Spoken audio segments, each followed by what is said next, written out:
अस्सलाम वालेकुम स्टूडेंट्स। आज के इस लेक्चर में हम chapter number 1 physical quantities and measurements का टॉपिक 1.6 मेजरिंग इंस्ट्रूमेंट्स करेंगे। तो बच्चों, सबसे पहले समझ लीजिए मेजरिंग इंस्ट्रूमेंट्स क्या है। हमने इस चैप्टर में पढ़ा है फिजिकल क्वांटिटीज के मुतालिक। क्या होती हैं physical quantities? All measurable quantities are known as physical quantities. वो क्वांटिटीज जिन्हें हम मेजर कर सकें, मिसाल के तौर पे length, mass, time, temperature, electric current, pressure, volume, density, speed, इन सारी चीजों को हम मेजर कर सकते हैं। और इन चीजों को मेजर करने के लिए, इन सारी फिजिकल क्वांटिटीज को मेजर करने के लिए हमें जिन आलात की जरूरत पड़ती है, पैमाइशी आलात की जरूरत पड़ती है, उन आलात को क्या कहा जाता है? Measuring instruments. Is it clear? तो मुख्तलिफ फिजिकल क्वांटिटीज को मेजर करने के लिए हमें जिन आलात की जरूरत पड़ती है, जिन अपरेटिसेस की जरूरत पड़ती है, उन्हें हम मेजरिंग इंस्ट्रूमेंट्स कहते हैं। तो बच्चों, मेजरिंग इंस्ट्रूमेंट्स आज नहीं, सदियों से इस्तेमाल हो रहे हैं, लेकिन पास्ट में इस्तेमाल होने वाले जो मेजरिंग इंस्ट्रूमेंट थे वो ज्यादा रिलायबल और बेहतर नहीं थे। वो क्रूड थे, बेकायदा थे, उनके अंदर कोई तरतीब नहीं थी, कोई इतनी सफाई नहीं थी, कोई इतना वो रफनेस थी, एक्यूरेट नहीं थे। ये सारी चीजें उनके अंदर शामिल थी। मिसाल के तौर पे अगर मैं बात करूं लेंथ की, तो चीजों की लंबाई, चौड़ाई, ऊंचाई मालूम करने के लिए इन सब का यूनिट मीटर होता है।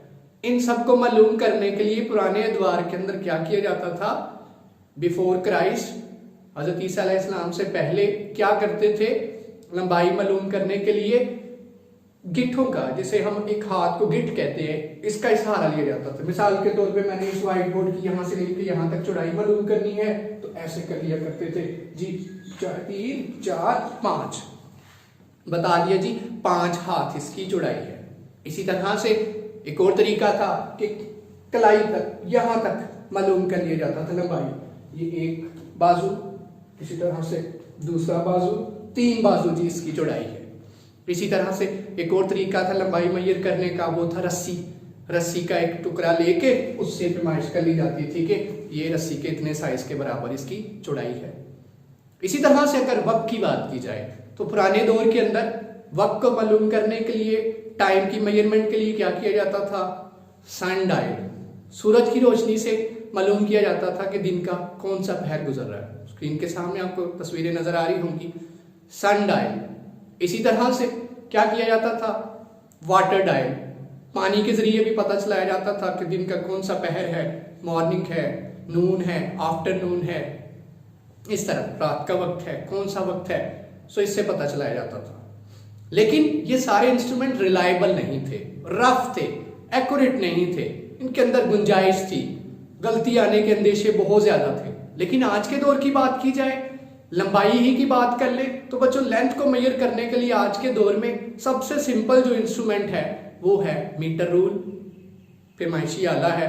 अगर आप किसी टेलर के पास जाएं तो उसके पास आपको नजर आएगी मेजरिंग टेप, इतना सा 1 मीटर या 2 मीटर की होगी, कागज की, कपड़े की बनी होगी, या किसी प्लास्टिक की, या किसी ऐसी चीज की। इसी तरह से अगर आप चले जाएं कपड़ा खरीदने, तो कपड़ा खरीदने जब जाएंगे तो उस बंदे के पास, मार्केट में हर कपड़ा फरोश के पास क्या होगा? एक लोहे का या स्टील का पैमाना होगा जिसे मीटर रूल कहते हैं। इसी तरह लेबोरेटरीज के अंदर चले जाएं, वहां पे आपको लकड़ी का एक फुट्टा सा नजर आएगा, फुट तो नहीं है, उस 3.3 फीट के बराबर एक लंबाई है जिसे मीटर रूल कहते हैं। इसी तरह से वक्त की बात कर ली जाए, तो आज के दौर में वक्त को मालूम करने के लिए, उसकी मिकदार मालूम करने के लिए क्या यूज किया जाता है? स्टॉप वॉचेस का इस्तेमाल करते हैं, डिजिटल वॉचेस का इस्तेमाल करते हैं। जदीद किस्म की घड़ियां आ गई हैं जो बड़ा एक्यूरेट आंसर देती हैं, रिलायबल हैं, बेहतर तरीकाकार आ चुके। ये कुछ मेजरिंग इंस्ट्रूमेंट है जो हम कंपैरिजन कर रहे हैं किसके साथ? पुराने दौर और आज के दौर के साथ। पुराने दौर के अंदर भी चीजों को मेजर करके ही बेचा, खरीदा और नोट किया जाता था, और आज के दौर में भी, लेकिन फर्क वाज़िह है। 13वीं सदी तक, आफ्टर डेथ ऑफ क्राइस्ट, 13वीं सदी तक जो हमारे पास थे इंस्ट्रूमेंट्स, वो इतने रिलायबल नहीं थे। तो बच्चों, सबसे पहले जिस इंस्ट्रूमेंट की हम बात करेंगे वो होगा metre rule. So metre rule is a length measuring instrument which is used to measure the length of an object और distance between 2 points. Metre rule एक ऐसा आला है जिसे हम किसी चीज की लंबाई मालूम करने के लिए या फिर दो पॉइंट्स के दरमियान फासला मालूम करने के लिए इस्तेमाल करते हैं।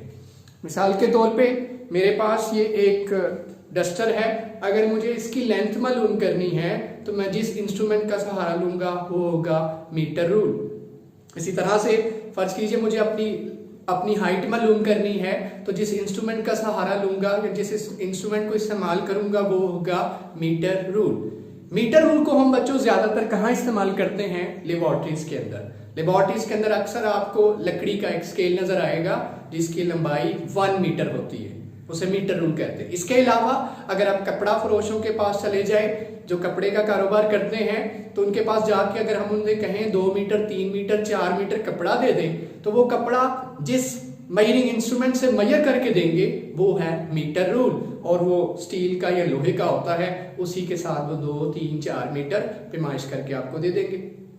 सो मेजरिंग इंस्ट्रूमेंट जिसकी हम बात कर रहे हैं वो है मीटर रूल। तो बच्चों मीटर रूल की क्या स्पेशलिटी है? मीटर रूल 1 मीटर लेंथ का होता है, इसकी लेंथ 1 मीटर होती है, और उस 1 मीटर के अंदर बड़ी बड़ी जो आपको लाइंस नजर आएंगी वो 100 होंगी। इसका मतलब सेंटीमीटर कितने हैं उस मीटर रूल के ऊपर? 100 सेंटीमीटर है। 1 मीटर लेंथ के अंदर आपको 100 सेंटीमीटर नजर आएंगे। अगर आपको सेंटीमीटर्स में किसी चीज की लेंथ लेनी है तो आप आसानी से सेंटीमीटर्स में नोट कर लेंगे। इसी तरह अगर आपको किसी चीज की लंबाई मिलीमीटर्स में मेजर करनी है तो उसी 1 मीटर के अंदर आपको 1000 छोटी छोटी छोटी छोटी लाइंस नजर आएंगी, उन्हें क्या कहा जाता है? मिलीमीटर्स। इसका मतलब उसी 1 मीटर के अंदर 1000 मिलीमीटर्स हैं। कैसे कि हर सेंटीमीटर के अंदर हर 2 बड़ी लाइनें जो सेंटीमीटर को जाहिर कर रही हैं उनके अंदर मजीद 10 छोटी छोटी लाइनें लगी हैं। इसका मतलब 1 सेंटीमीटर के अंदर 10 मिलीमीटर है। तो 100 सेंटीमीटर के अंदर कितने मिलीमीटर हुए? 100 मल्टीप्लाई बाय 100 मल्टीप्लाई बाय 10 कितना आ गया? 1000। इसका मतलब पूरे 1 मीटर के अंदर कितने मिलीमीटर होते हैं? 1000 मिलीमीटर। तो फिर मीटर रूल के ऊपर सबसे जो छोटी लाइन है वो किसके बराबर हुई? 1 मिलीमीटर के बराबर। तो 1 मिलीमीटर वो कम से कम रीडिंग है जो हम किससे ले सकते हैं? इस मीटर रूल से ले सकते हैं। चाहे वो 2 नुक्तों के दरमियान फासला हो, यहां से लेके यहां तक फासला हो, इन 2 पॉइंट्स के दरमियान फासला हो, या फिर किसी चीज की लंबाई हो, 1 मिलीमीटर से छोटी चीज की पैमाइश से नहीं ली जा सकती। इसका मतलब इस मीटर रूल का जो लीस्ट काउंट है, कम से कम पैमाइश जो ले सकता है वो है 1 मिलीमीटर। ये इसका लीस्ट काउंट है। इसी तरह बच्चों मीटर रूल को इस्तेमाल करने का तरीका क्या है, इससे पैमाइश लेनी कैसे है? मिसाल के तौर पे आपने यहां से लेके यहां तक लंबाई मालूम करनी है, या फिर ये 2 पॉइंट्स हैं इनके दरमियान फासला मालूम करना है। सो मीटर रूल का एक सिरा यहां रखेंगे, दूसरा सिरा जहां तक भी जाने दीजिए, यहां से हम पैमाइश लेंगे। लेकिन हमारी आई जो है, आंख जो है, बिल्कुल ऊपर होनी चाहिए। जहां जिस पॉइंट तक मैंने रीडिंग लेनी है यहां मेरी आई साइट होनी चाहिए ताकि मैं रीडिंग क्या ले सकूं? बिल्कुल एक्यूरेट ले सकूं। आपको स्क्रीन पे नजर भी आ रहा होगा कि मीटर रूल को इस्तेमाल करते हुए रीडिंग जब नोट करनी है तो आंख जो है जहां तक की पैमाइश लेनी है, जिस जगह तक की पैमाइश लेनी है, अपनी आंख बिल्कुल उसके ऊपर रखेंगे। अगर आपने दाएं या बाएं आंख रख के रीडिंग को नोट किया तो आप रीडिंग या तो ज्यादा लिख लोगे या फिर रीडिंग एक्चुअल वैल्यू से कम नोट कर बैठोगे, तो आंसर दुरुस्त नहीं आएगा। सो सवाल आ सकता है एग्जाम्स के अंदर, मीटर रूल के अंदर गलती कैसे आ सकती है, या मीटर रूल से जो पैमाइश लेनी है वो कैसे लेनी है। सो क्या तरीकाकार है? मीटर रूल से मैंने कैमरे से लेके अपने तक का फासला मालूम करना हो, या मैं अपनी हाइट मालूम करनी हो, तो जो भी नोट कर रहा होगा उसे क्या करना है? फर्स्ट कीजिए मैंने यहाँ तक अपनी हाइट मालूम करनी है, सो मीटर रूल यहाँ तक आएगा, यहाँ बिल्कुल वो अपनी आई साइट रखे तो जो रीडिंग होगी बिल्कुल एक्यूरेट होगी। और अगर आई साइट उसने नीचे रख के नोट किया या ऊपर से नोट किया तो क्या होगा? वो actual value, exact value note नहीं होगी, गलत रीडिंग ले बैठेंगे जिससे आंसर गलत आए। दूसरा जो इंस्ट्रूमेंट जिसकी आज हम बात करेंगे वो है बच्चों the measuring tape. Measuring tape जो है उसे हम 2 पॉइंट्स के दरमियान फासला और चीजों की लेंथ मेजर करने के लिए इस्तेमाल करते हैं। ये बिल्कुल मीटर रूल की तरह है लेकिन ये उससे बेहतर है। किस तरह से बेहतर है उसकी भी आगे बात करेंगे। सो मेजरिंग जो टेप है बच्चों वो ज्यादातर कौन लोग इस्तेमाल करते हैं? कारपेंटर्स इस्तेमाल करते हैं, लकड़ी का काम करने वाले, ब्लैक स्मिथ लोहे का काम करने वाले, प्रॉपर्टी का काम करने वाले, प्लॉटिंग जो करते हैं वहां आपने देखा होगा मेजरिंग टेप का इस्तेमाल किया जा रहा होगा। इसी तरह मिस्त्री, वो आपने देखा होगा दीवारों की लंबाई चौड़ाई, कमरे का साइज मेजर करना हो वो इस्तेमाल करते हैं, प्लम्बर्स इस्तेमाल करते हैं। ठीक है, ये लोग हैं जो इसका इस्तेमाल करते हैं मेजरिंग टेप का। अब मेजरिंग टेप जो है वो मुख्तलिफ लंबाइयों की हो सकती है, वो 10 मीटर, 20 मीटर, 50 मीटर, 100 मीटर लंबी भी हो सकती है, जबकि मीटर रूल जो था वो 1 मीटर का ही होता था। इसी तरह मेजरिंग टेप किस तरह की होती है? मेजरिंग टेप एक लॉन्ग और थिन, लंबी सी और पतली सी पतरी है, स्ट्रिप है, जिसके ऊपर नंबरिंग लगी हुई है। और ये स्ट्रिप कॉटन कपड़े की भी हो सकती है, ये स्ट्रिप मेटल की भी हो सकती है, लोहे, कॉपर, सिल्वर, स्टील की भी हो सकती है, मेटल्स की, और या फिर किसकी, प्लास्टिक की भी हो सकती है, जो आपने देखा होगा खोल के छोड़े तो खुद ब खुद बंद हो जाती है। इसी तरह मेजरिंग टेप को हम इस्तेमाल करते हैं चीजों की लंबाई, लेंथ किस में मालूम करने के लिए, मीटर्स, मिलीमीटर, सेंटीमीटर और इंचीज के अंदर। और ये मुख्तलिफ वैल्यूज के अंदर अवेलेबल है, 10 मीटर लेंथ में मिल जाती है, 20 में भी, 50 में भी, 100 में भी, जितनी आपको रिक्वायरमेंट हो उसके मुताबिक। जिस तरह आपने देखा होगा अगर आप जाएं आप टेलर के पास तो उसके पास मेजरिंग टेप तकरीबन वो 2 मीटर लंबी होगी, जिससे वो लोगों की मुख्तलिफ हाइट्स वगैरह या वेस्ट वगैरह नोट करता है, वो भी मेजरिंग टेप है।